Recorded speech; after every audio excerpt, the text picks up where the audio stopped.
Joe Corley here for NAPMA Magazine. I'm with Scott Wu. Scott is one of those guys who, from my perspective, just kind of burst onto the scene last year.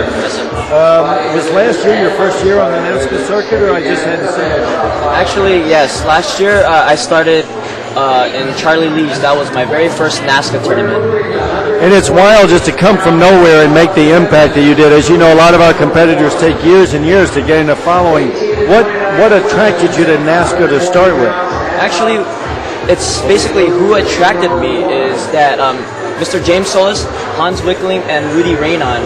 You know, they told me that I have so much talent and that, you know, they've seen me in the local scene and they've seen me in other circuits such as NBL, and they told me that, hey, you know, with this, you know, with your talent, your intensity, your stances and everything, you know, you would make a great impact in NASCAR. Now, what about NASCAR have you liked compared to some of the other places where you've competed?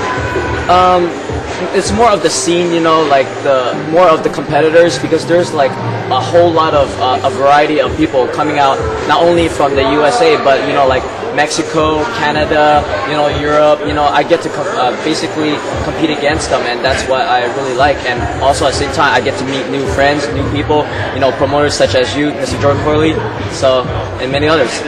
Oh, thanks for saying that. Now, your style is very traditional, and as you know, NASCAR has a lot of terrific open and extreme competitors.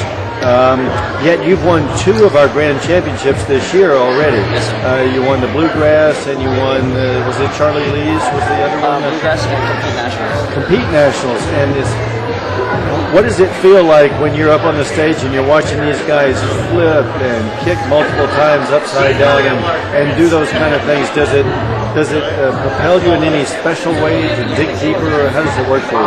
Actually, you know, at first, you know, many people might think that, wow, you know, these guys doing flips, you know, like Mr. Marcel Jones, Mr. Mark Canizano, Mr. Matt Emig, Mr. Steve Serrata, you know, they do all these extreme stuff, and you know, I'm the only person that does, like, you know, hard basics and everything, and it's very intimidating at first, but at the same time it's motivating because it gets me to push myself and actually give me the adrenaline, the energy to actually perform my form a lot stronger and harder than theirs. You know, with their flips, I can definitely match it up with my stances, my power, my you know, solid basics. You know, many judges, you know, they see a lot of those flips and everything, but you know, they want something different. You know, hey, why not traditional guy?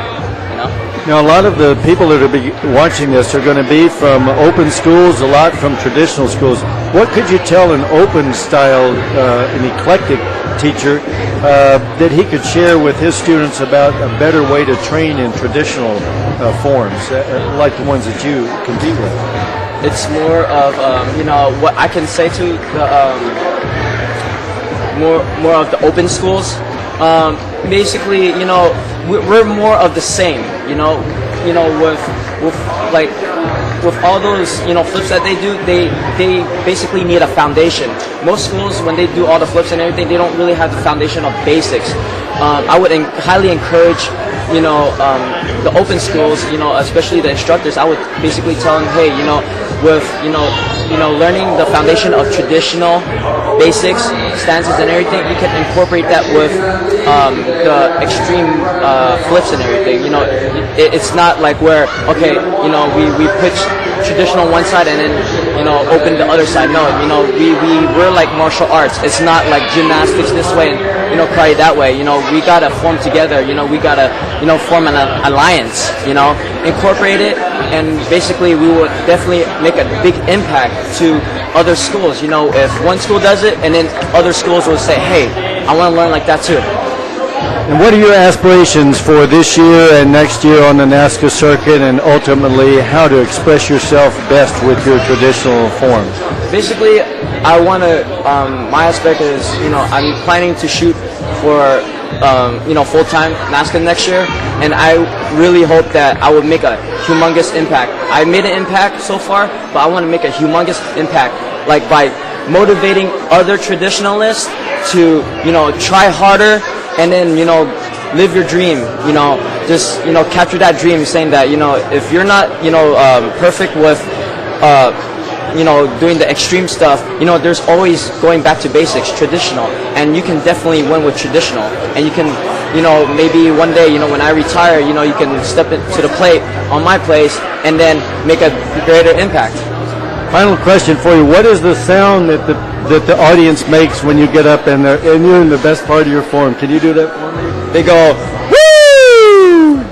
This is Scott Wu, and ladies and gentlemen, keep an eye out for him. He's made such a great impact on the NASCAR circuit. I'm sure you'll see him in many of our broadcasts to come.